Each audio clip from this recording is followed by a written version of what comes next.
The school bell rings loudly. Students rush to their seats. The classroom is bright and filled with chatter. But suddenly, the room falls silent. The door creaks open. A black boy steps in, breathing heavily. His uniform is old and torn. His shoes are covered in dust. He looks down, avoiding everyone's eyes. The teacher, a strict and cold-faced woman, glares at him. Her arms are crossed. She taps her foot angrily.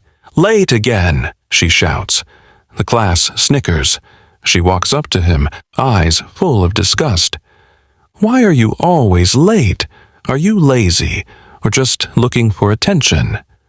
Her voice is sharp. The boy stays quiet. His hands tremble. He grips his school bag tightly.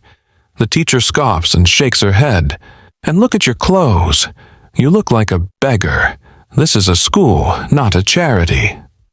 The students laugh again. The boy swallows hard but says nothing. "Since you love coming late, let's make it worth your time," the teacher sneers.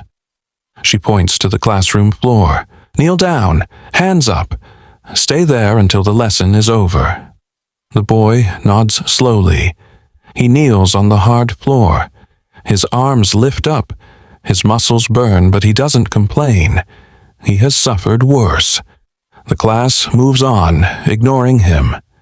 The teacher continues the lesson, smirking as she speaks. Outside the window, the sun shines brightly, but inside the boy's heart only darkness remains. The bell rings again. The class is over. Students pack their bags and rush out, laughing and chatting. The teacher looks at the boy still kneeling on the floor. "You can leave now," she says coldly. The boy slowly stands up. His legs feel numb. His arms ache. But he doesn't complain. He picks up his bag and walks out quietly.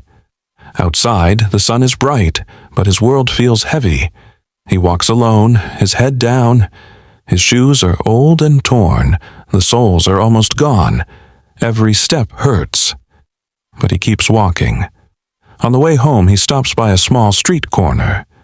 There, he picks up a stack of newspapers. He takes a deep breath and starts selling them.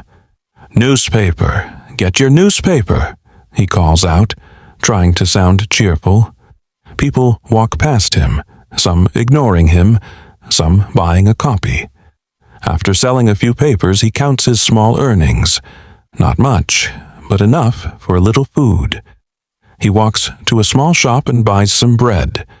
He carefully wraps it and puts it in his bag. He doesn't eat. This food is not for him. His journey is not over yet.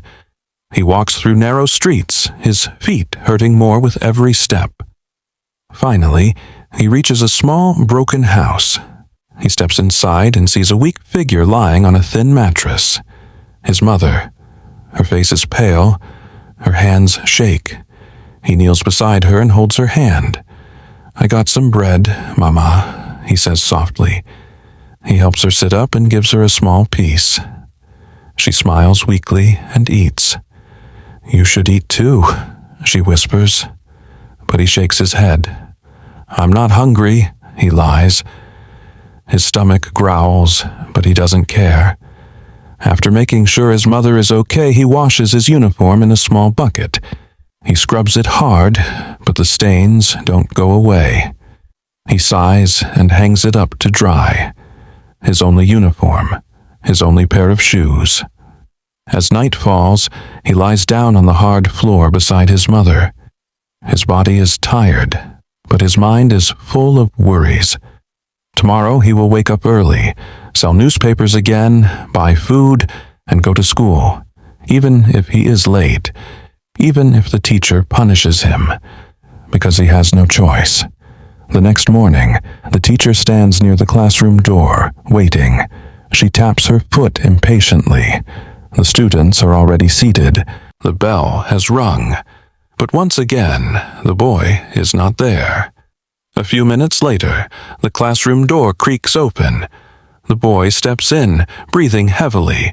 His hair is messy, and his uniform is still damp.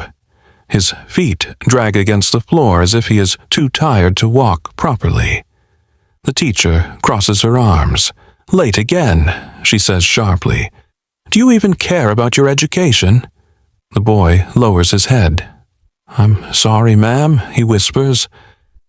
The other students snicker. Some shake their heads. They are used to this.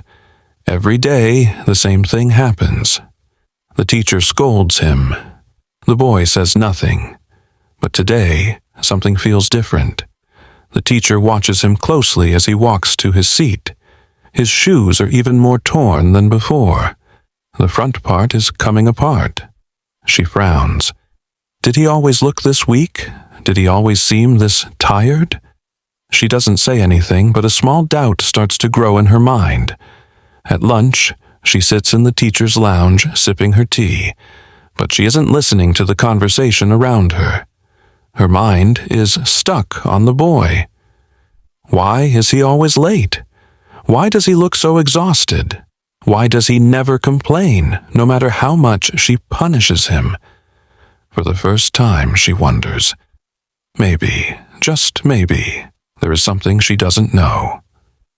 That afternoon, as the students leave school, she notices the boy walking alone. His head is down. His steps are slow. On impulse, she decides to follow him. The teacher follows the boy from a distance. She stays quiet, watching closely. The boy does not go straight home. Instead, he stops near a street corner where a small pile of newspapers is stacked. He bends down, picks them up, and starts walking through the busy streets. She sees him handing newspapers to people. Some give him money, others ignore him. He does not complain. He just keeps going, moving quickly from one person to another. The teacher's heart beats faster. Why is he selling newspapers? After a while, the boy stops at a small grocery store. He carefully counts the little money he has and buys some bread, milk, and fruits. Then, instead of eating anything, he hurries toward a narrow alley.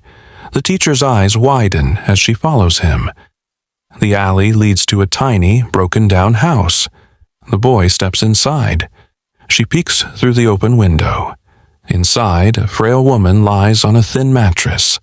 Her face is pale, and her hands shake as she tries to sit up. The boy rushes to her side, placing the food next to her. "Here, Mama," he says softly. "I got some food for you." The teacher covers her mouth, feeling a lump in her throat. This boy is not just late for school. He is working every morning to feed his sick mother. Tears prick her eyes. She remembers all the time she punished him, humiliated him, and made him stand outside the class. She thought he was careless, but he was carrying a burden too heavy for a child. For the first time, guilt washes over her. She had judged him without knowing his struggles, and now she realizes how wrong she was. The teacher stands frozen outside the small house. Her eyes are filled with tears. She watches as the boy gently helps his mother sit up. He opens the milk and gives it to her. She takes small sips, her hands trembling. The boy smiles at her. "Don't worry, Mama. I will take care of everything." His voice is soft, but full of love. The teacher's heart aches. How could she have been so blind? She thought he was lazy, but in reality, he was carrying responsibilities far beyond his years. She steps back, wiping her tears. She knows she must do something, but she does not want to embarrass him. She must help without making him feel small. The next morning, the boy arrives at school. He is still barefoot, his feet dusty from walking so far. As he enters the classroom, he expects the usual scolding. But today, the teacher says nothing. Instead, during lunch break, she calls him aside. She hands him a small bag. "Take this," she says softly. The boy hesitates. "What is it, ma'am?" "Just something for you," she replies with a kind smile. He opens the bag slowly. Inside, there is a pair of brand new shoes neatly wrapped. His eyes widen in shock. "Ma'am, I ... He struggles to find words. The teacher places a gentle hand on his shoulder. "You don't have to say anything. Just know that you are not alone." The boy blinks rapidly, trying to hold back tears. For the first time, he feels seen, not judged. That night, he walks home wearing his new shoes. His steps feel lighter. His heart feels warmer. He does not know how she found out about his struggles, but he knows one thing. Someone finally cares. The next day, the boy enters the classroom. His new shoes feel strange but comfortable. He looks at his teacher, expecting her usual strict stare. But today, her eyes are soft. She does not yell. She does not punish him. Instead, she starts the lesson with a different tone. "Class, today we will talk about kindness," she says. Her voice is calm, almost gentle. The students exchange confused glances. This is not like her. She continues, "Sometimes we judge people without knowing their story. We assume things without understanding their struggles." She pauses, looking directly at the boy. He lowers his head, unsure of what to do. The teacher takes a deep breath. "There are students in this very room who carry burdens we cannot see. They are strong, even when life is unfair to them." The boy looks up slowly. He knows she is talking about him. His heart beats fast. The class listens in silence. Some students shift uncomfortably in their seats. They remember how they laughed at the boy's torn uniform, how they whispered about his old shoes. The teacher smiles gently. But kindness has the power to change everything. A small act can bring hope to someone who needs it most. She does not mention the boy's name. She does not expose his struggles. But everyone in the room understands the message. For the first time, the boy feels something new, respect. And for the first time, the teacher feels something she never expected, pride. If you enjoyed this story and believe in the power of kindness, make sure to like, share, and subscribe to our channel. Turn on the notification bell so you never miss an inspiring story. Let's spread love and compassion together. Subscribe now. Blast off.